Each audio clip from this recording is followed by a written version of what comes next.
Bismillahirrahmanirrahim. Today our topic is regular expression. This is the fifth lecture of this chapter, and the condition is exactly condition. So before this, we have studied about starting, ending conditions, and at least condition. And after this, we will also at least after this we will study about at most condition and then some special cases. Okay, this is recap of CFG chapter. This is CFG. R strings on AB having exactly 2A. तो exactly 2A के लिए हमने क्या कर दिया था CFG के सूरत में हमने A लिख लिया और A दो A लिख लिए और इसके दरमियान में वेरिएबल B लिख लिया और एंडिंग स्टार्टिंग एंड एंडिंग ये कैपिटल B लिख लिया और कैपिटल B की डेफिनेशन इधर हमने ये कर दिया कि all possible strings on B single B के लिए all possible string क्योंकि A की वैल्यू एग्जैक्टली 2 है 2 से कम भी नहीं है और ज़्यादा भी नहीं हो सकता। अच्छा तो ये है इसका CFG। तो इधर ये क्या है इसका मतलब है 0 all possible B on single B मतलब B के तादाद इन नंबर ऑफ B ये दो प्रोडक्ट रूल जनरेट कर सकते हैं। अच्छा रेगुलर एक्सप्रेशन इसकी इस तरह बनती है A डबल A लिख ले और इसके दरमियान में और साइड्स पे क्या लिख ले आर पॉसिबल B ये दो प्रोडक्ट रूल जो है मतलब single B zero B double B triple B इसके लिए हमने क्या लिखना है इधर रेगुलर एक्सप्रेशन लिखना है। तो ऑलरेडी डबल A हमने लिखे और इसके दरमियानी वाली पोजीशन और साइडों पे हमने कोई रेगुलर एक्सप्रेशन लिखनी है। तो है B स्टैटिक का मतलब है 0 आर मोर B इसके स्टार्ट में भी 0 आर मोर B आ सकता है दरमियान में भी और एंड में भी। तो ये regular expression can be like this is the regular expression for this language। दो A लिख लिए और इसके दरमियान और एंड वाली पोजीशन में क्या लिख लिए B स्टैटिक इसका मतलब है any number of B। okay next all strings on AB having exactly 1A। तो 1A के लिए क्या है दो पोजीशन है स्टार्ट और एंड दरमियान वाला तो नहीं इसके लिए ये CFG हो गया और ये इसका यह है रेगुलर एक्सप्रेशन A लिख लिया और दोनों साइड इसके दोनों साइड पे B static are strings having exactly 3B लिख ले और दरमियान में कैपिटल B और कैपिटल B की है डेफिनेशन इधर दिए गए 3B लिख लिया और दरमियान और एंडिंग पोजीशन में A स्टैटिक का मतलब है this any number of A's। I think it's very easy if you know about the CFG। लेकिन अब देखना है इसे लफ्स किस तरह जनरेट करते हैं। फॉर एग्जांपल मैं A B double A B इससे जनरेट कर रहा हूँ तो ये एग्जैक्टली 3B है इसमें 1 2 एंड 3 सही है। तो इससे रिकॉग्नाइज करना it must be recognize with this regular expression. तो देखिए ये वाला A स्टार्ट में यहाँ से लूँगा लेफ्ट और राइट जाऊँगा तो स्टार्ट इधर क्या है A तो इस A को मैं सिंगल A भी लिख सकता हूँ इस A से सिंगल एक मरतबा भी रिपीट कर सकता हूँ दो मरतबा भी कर सकता हूँ डिपेंडिंग अपॉन माय नीड्स। सो इस A को मैं एक मरतबा रिपीट कर रहा हूँ तो सिंगल A लिख लिया A। फिर नेक्स्ट ये B अपनी जगह आ गया इधर नेक्स्ट A की ज़रूरत नहीं है तो इस A को मैंने रिपीट नहीं किया इस लफ्ज़ को जनरेट करने के लिए मतलब 0 आर मोर A इसका मतलब है तो 0A मैंने लिए इधर क्योंकि ज़रूरत नहीं है डायरेक्ट B है तो ये डायरेक्ट ये वाला भी इधर आ गया। नेक्स्ट है डबल A तो इस वाले A स्टैटिक को मैं दो बार रिपीट कर रहा हूँ लूप में और 2 डबल ए ये लिख लिया इस ए स्टेरिक से, क्योंकि ए स्टेरिक का मतलब है 0 आर मोर ए। फिर ये ए बी अपनी जगह की इधर आखिर में ए स्टेरिक, तो इसको भी मैंने 0 मरतबा लिया, मतलब नहीं लिया, तो the word a double a b इससे क्या हो गया, रिकॉग्नाइज हो गया। So I think the regular expression are very much easy.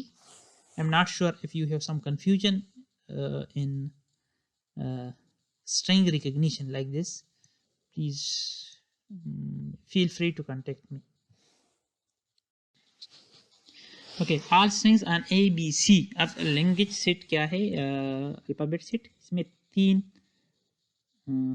terminals है, having exactly 3, वही चीज़ है लेकिन C इसमें एक्स्ट्रा आ गया। तो CFG में क्या है, CFG में ये एक प्रोडक्शन रूल एक्स्ट्रा आ गया। रेगुलर एक्सप्रेशन में क्या है, देखिए रेगुलर एक्सप्रेशन में हमने इधर ए स्टेरिक लिखा था, अब ए और सी, क्योंकि इधर A B in number of A भी आ सकता है और इन नंबर ऑफ सी भी आ सकता है। फॉर एग्जांपल एक लफ्ज में लेता हूँ A C B C double B, for example मैं ये लेता हूँ, इससे जनरेट कर रहा हूँ, तो इसमें क्या है 3 बी है, एग्जैक्टली 3 बी है और बाकी ए सी। तो ये पहले वाला ए और सी होल स्ट्रिंग, मतलब आप इसको रिपीट करते जाए और हर रिपीटिशन में या ए लिख ले या सी। तो एक बार तब मैंने रिपीट किया और क्या लिख लिया, ए, अगेन मैंने रिपीट किया और क्या लिख लिया, सी। तो ये ए और सी होल स्ट्रिंग से लिख लिया, फिर ये बी इधर लिख लिया, इधर आ गया, फिर अगेन इधर क्या है सी। तो ए और सी इसको मैंने सिर्फ एक मरतबा रिपीट किया और रिपीटिशन में क्या लिख लिया, सी।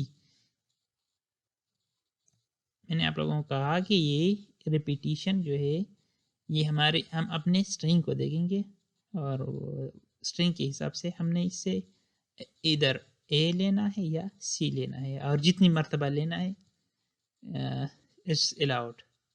अब ये बी आ गया इधर, इस पर कोई स्टेरिक वगैरह नहीं है, तो इसलिए इसको हम कम भी नहीं कर सकते और ज़्यादा भी नहीं ले सकते, एग्जैक्टली 1 ए बी आ गया। अच्छा, अब ए और सी, इधर कोई ए और सी की ज़रूरत नहीं है, तो इसको हमने क्या कर दिया, नल कर दिया, मतलब 0 मरतबा लिया, फिर ये बी आ गया। अब एंड में भी कोई ए सी वगैरह नहीं है, तो इसको भी हमने क्या कर दिया, नल कर दिया, मतलब इससे कुछ भी नहीं लिया। तो ये लफ्ज़ क्या हो गया, A C B C double B, इससे रिकॉग्नाइज हो गया। Okay, next, all strings on A B C having exactly 3 B and end with A. देखिए ये CFG में क्या है, सिर्फ एंड में ये ए लिख लिया हमने, वही CFG है, लेकिन सिर्फ एंड में ए। तो रेगुलर एक्सप्रेशन में भी वही तरीका है, वही रेगुलर एक्सप्रेशन हमने लिख लिया, सिर्फ एंड में क्या लिख लिया, ये ए। अच्छा, all strings on A B c, इसमें सी नहीं है, वही चीज़ है लेकिन सी नहीं है, having exactly 3 B end with A. तो देखिए इसमें क्या है, ये 2 प्रोडक्शन रूल है, सी वाला प्रोडक्शन इसमें नहीं है, बाकी सब कुछ वही चीज़ है CFG में, इस तरह रेगुलर एक्सप्रेशन में भी वही है, लेकिन ए और सी नहीं है, सिर्फ ए स्टेरिक इधर ए स्टेरिक और इधर ए स्टेरिक। आखिर में क्या है, सिंगल ए और उसके ऊपर प्लस, याद रखें ए प्लस, इसका मतलब है, अच्छा ये थोड़ा डिफिकल्ट है, अगर ये डिफिकल्ट है तो इसको देखिए, 3 बी लिख ले और इसके दरमियान में और हर साइड पे एस्टेरिक लिख ले, एस्टेरिक, और एंडिंग विद ए है तो एंड में ए लिख ले। तो इस एस्टेरिक ए का मतलब है कम से कम एक ए जरूर लिखना, और ए से 2 भी लिख सकता है, 3 भी लिख सकता है। तो इसके लिए ए प्लस का डेफिनेशन ये है कि 1 और मोर ए, तो आखिर में सिंगल ए आ जाए या डबल ए आ जाए या ट्रिपल ए आ जाए, सब कुछ ठीक है। तो अच्छा, ये दोनों रेगुलर एक्सप्रेशन ठीक है, लेकिन ज़्यादा फिजिबल ये वाला है, क्योंकि ये थोड़ा शॉर्ट है, इसमें डबल ए हमने लिख लिया ना, तो इसकी शॉर्ट का फॉर्म ये है कि हम ए प्लस लिख ले। ए प्लस का मतलब है कि सिंगल ए लिख ले या डबल ए या ट्रिपल ए या 4A। अच्छा, इसको हम इस तरह भी लिख सकते हैं, देखिए A asterisk, because A plus A asterisk या एस्टेरिक ए, इन तीनों चीज़ों का मतलब एक है। मतलब एंड में आपने ए लिखना है, या सिंगल ए या डबल ए या ट्रिपल ए या 4A, as much as you need. Okay, all strings on ABC having exactly 3B and start with B. इसके से B है और इसका रेगुलर एक्सप्रेशन है। इधर स्टार्ट में हमने एनीथिंग नहीं लिया क्योंकि स्टार्ट पे B है, और बाकी तीन जगहों पे हमने ए और सी होल स्ट्रिक। अब अगर सी से हटा दिया जाए तो फिर क्या होगा, ये सी नहीं आएगा, सिर्फ ए स्ट्रिक आएगा। नेक्स्ट स्लाइड में देखिए, ये वही चीज़ है, सी हमने हटा दिया है, सिर्फ ए वाला आ गया इधर, asterisk asterisk asterisk. All strings on A, B, C having exactly 3B and end with B। देखिए एंड वाला इधर ए और सी होल स्टेरिक, ये हमने इसलिए हटा दिया है इससे क्योंकि एंड पे कंडीशन है। कंडीशन क्या है, एंड विद बी है, सही। तो ये है रेगुलर एक्सप्रेशन। अब अगर इससे हम सी हटाए, मतलब इनपुट अल्फाबेट सेट में सी नहीं है, तो फिर इस सी की जरूरत नहीं, सिर्फ ए स्टेरिक आएगा, ए और सी होल स्टेरिक की जगह। अच्छा, इसमें ये CFG है, इसमें गलती है, ये मैंने अपडेट नहीं किया। इसमें एक ये भी है क्योंकि ये सी के लिए B is equal to C comma CB, तो ये याद रखना, CFG में ये चीज़ मिसिंग थी। अच्छा, next, are strings on AB having exactly 3B and end with B। ये है, इसमें C नहीं है, end with B। अच्छा, आप लोग ट्राई कर ले, all strings on AB having exactly 3B and end with A। अगर एंड विद A आ जाए तो प्रीवियस स्लाइड में हमने कर दिया है, आप लोग चेक कर ले और इसे कंपेयर कर ले कि रेगुलर एक्सप्रेशन क्या आता है। नहीं तो अब वीडियो को बैक कर लें और उधर देख लें। अच्छा, all strings on ABC having exactly 3B, regular alphabet set को देखना है, ABC तीन लफ्ज है, start with B and also and with B। देखिए, start with B and end with B। अच्छा, ये क्या है, CFG है, लेकिन इसमें अगेन मैंने C के लिए प्रोडक्शन रूल नहीं लिखा है, तो अभी लिख रहा हूँ B is equal to B एंस टू C B, ये प्रोडक्शन रूल C के लिए है। अच्छा, इधर रेगुलर एक्सप्रेशन में किस तरह है,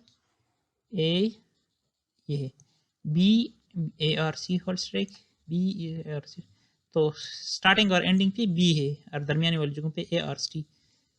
अब अगर C अल्फाबेट सेट में ना हो तो इधर भी जरूरत फिर नहीं, फिर सिर्फ A लिखेंगे।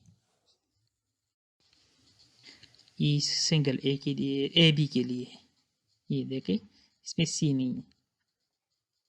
अच्छा, आप लोग ट्राई कर ले, asking on AB having exactly 3B and start with A and end with A।